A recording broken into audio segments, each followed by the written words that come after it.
Hey, c'est William Desherpas. Puisqu'on aide pas mal d'étudiants en prépa HEC, on s'est dit que ce serait très utile de te sortir en vidéo les méthodes des différentes matières qui t'attendent au concours. On commence donc aujourd'hui avec la méthode de la dissertation de géopolitique en prépa ECS. Pour la réaliser, on a fait le tour de nos meilleurs Sherpas pour leur demander leurs astuces et on t'a tout résumé ici. C'est parti!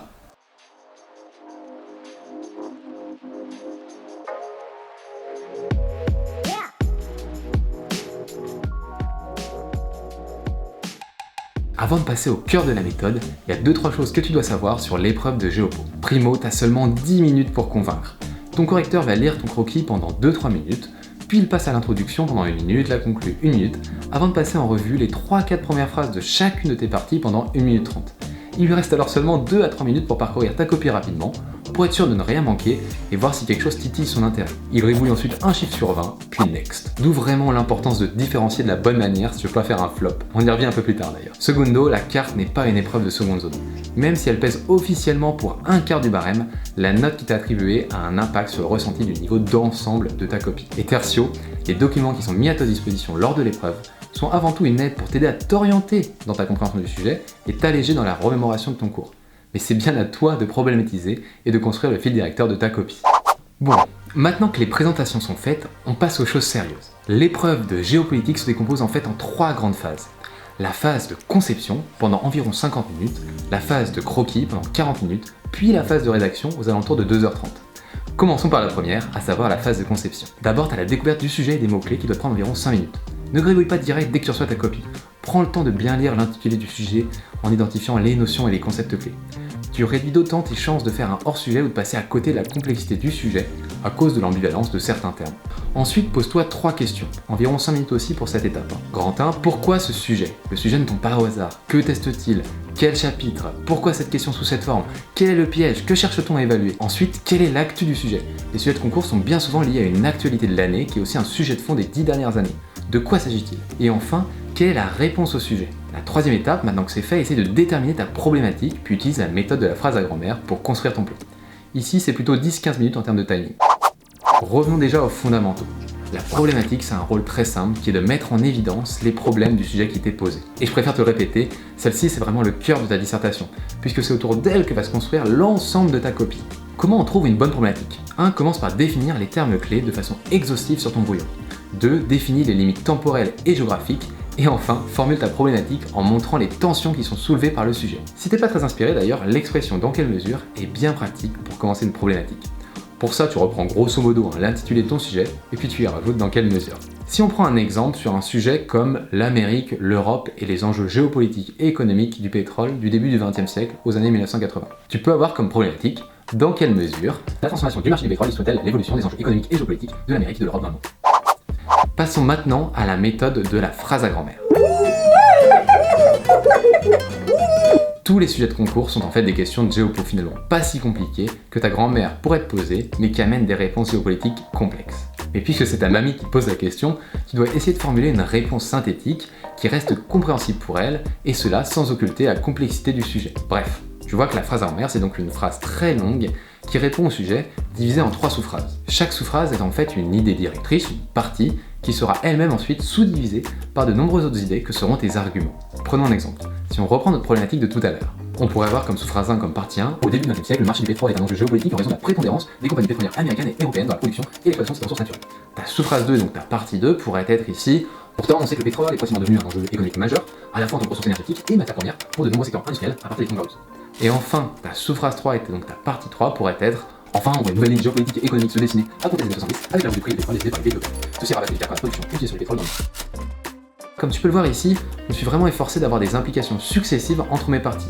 La P1 entraîne la P2 qui entraîne elle-même la P3. Il y a vraiment 2 trucs à savoir. Tu ne dois pas pouvoir interchanger tes parties et un plan en 3 parties permet toujours d'introduire plus de progressivité dans ta pensée car c'est moins binaire qu'un plan en 2 parties. Mais si tu dois choisir entre un plan en 2 parties super bien fait et un plan en 3 parties très bancal, évidemment tu prendras le plan en 2 parties. Maintenant, si on repart d'une phrase à grand-mère en l'améliorant un peu, on voit qu'on obtient le plan idéal juste ici. Maintenant que tes grandes parties sont claires, on passe au plan détaillé. L'idée c'est ici de charger tes parties avec des arguments. Et en tout, ça doit pas te prendre plus de 20-25 minutes. Commence par te munir de 3 feuilles de brouillon, une par partie, où tu n'écriras qu'au recto de celle-ci. Inscris ensuite le nom de ta partie en haut de chacune de tes feuilles de brouillon et charge ensuite ton plan avec le titre des sous-parties, l'argument principal et les exemples pour l'illustrer. Maintenant que la phase de conception est terminée, tu peux passer à la phase de croquis. Et oui, selon nous, c'est le meilleur moment pour passer à la carte en HGG, puisque le sujet est bien frais dans ta tête et que tu n'es pas stressé par la fin de l'épreuve. On s'attarde pas sur cette méthode aujourd'hui, mais tu peux d'ores et déjà la retrouver au format écrit sur notre blog. Le lien est dans la description. Passons donc directement à la dernière phase, à savoir la phase de rédaction. On va parler de la rédaction de ton introduction au brouillon. Il faut vraiment soigner ta première rencontre avec le correcteur parce qu'elle est décisive. Tu dois le séduire. Pour une introduction réussie, voilà la marche à suivre. L'accroche doit être utilisée que si elle est pertinente par rapport au sujet. Évite de faire une accroche passe-partout avec des phrases bidons. Ensuite, il faut définir parfaitement les termes du sujet tout en expliquant les bornes spatio-temporelles pour progressivement problématiser. Annonce ensuite ta problématique et finis par annoncer ton plan. Pas de formulation scolaire, en premier temps, deuxième temps, etc. On est plus au lycée. C'est désormais le moment de passer à la rédaction du corps de ta dissertation d'HGG, qui doit prendre environ 2 heures. Si on détaille un peu la marche à suivre, voilà ce que ça donnerait. En gros, le titre de ta P1, ta micro-introduction P1, le corps de ta P1, la transition P1 vers P2, type P2, corps de P2, transition P2 vers P3, type P3, corps de P3, micro-conclusion P3, puis ta conclusion. Il y a vraiment 3 choses à bien faire attention. D'abord, il faut peaufiner ton fil directeur. Ta copie va être lue en diagonale. Tu dois donc avoir une bonne intro, une bonne conclue, des éléments clés qui sont mis en avant de manière stratégique et des bonnes transitions. Et si on rentre un peu dans le détail, tu dois vraiment annoncer ton idée directrice au début de chaque partie, idem au début de tes sous-parties. Et chaque sous-partie repose après sur une idée directrice qui appuie ton idée directrice principale. Et les idées directrices de tes sous-parties sont soutenues par des exemples. Il s'agit vraiment de démontrer la réalité de tes idées de la façon la plus claire et la plus précise possible. Donc évite d'accumuler des exemples sans raison, ils doivent toujours venir appuyer ton idée et être pertinents à ce moment-là. Le correcteur, il ne cherche pas à vérifier ta capacité à recracher des connaissances, mais beaucoup plus à les utiliser avec intelligence pour nourrir ta réflexion. Concernant les transitions, elles sont vraiment la garantie de la clarté de la dissertation et permettent à ton correcteur de s'assurer que ton fil directeur il est clair. Pour réaliser une bonne transition, pense à l'isoler entre 2 parties et à bien récapituler les enseignements de la partie précédente tout en annonçant les moments forts de la partie qui va s'en suivre. Et pour finir, soigne aussi tes titres. En effet, énoncer clairement tes parties sera très utile pour le correcteur car il pourra voir d'un coup d'œil ton fil directeur et l'ordre de tes parties. Pour que ce titre lui semble cohérent avec le sujet de l'épreuve, il faut vraiment que chaque titre de partie énonce une thèse claire qui apporte des éléments de réponse à la problématique que tu as choisie. Pas besoin en revanche d'énoncer des titres pour tes sous-parties, au risque de rompre un peu la structure de la dissertation de Géopo. Le développement des diverses sous-parties permet ensuite de développer la réponse apportée dans le titre et d'y exposer les principaux arguments. Ok, t'as fait une super rédaction, il te reste maintenant que la conclusion qui prend environ 10 minutes à écrire. La règle d'or en Géopo, c'est vraiment de la rédiger 20 minutes avant la fin. Car si tu le fais avant, tu prends le risque que ta copie change ou s'ajuste en cours de route, ce qui te ferait perdre du temps en fait. Pour une bonne conclue, voilà ce qu'il faut faire. 1. Rédige au fil de la plume et commence par ainsi. Puis va relire ta problématique et réponds à cette question avec les points clés de l'argumentation que tu as mis en œuvre, sans paraphraser ton plan évidemment. Et 3. Tu peux enfin ouvrir si t'es inspiré. C'est pas indispensable mais c'est toujours mieux. Et enfin, n'oublie pas de relire ta prose pendant 10 minutes. Ça serait con que ta super dissertation de Géopo soit comblée par plein de fautes d'orthographe. Alors prends vraiment le temps de bien relire ta copie avec soin, et en plus ça t'offre une petite marge d'erreur dans la gestion de ton temps.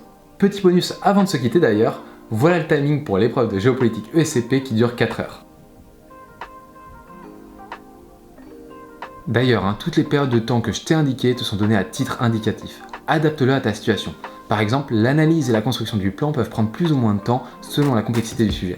Bon, je pense avoir fait à peu près le tour. Mon dernier conseil, c'est vraiment de t'imprégner au maximum des rapports du jury pour savoir ce que les correcteurs attendent le jour J. Idem, lire de très bonnes ou très mauvaises copies est une excellente idée pour savoir les choses à faire ou à éviter. Il me reste plus qu'à te souhaiter bonne chance pour tes épreuves de géopolitique et tes concours. Si la vidéo t'a plu, un petit j'aime et un abonnement, ça fait toujours plaisir. Et moi, je te dis à la prochaine. D'ailleurs, si tu as envie d'avoir d'autres méthodes pour la prépa HEC, voilà 2 vidéos qui devraient bien t'aider.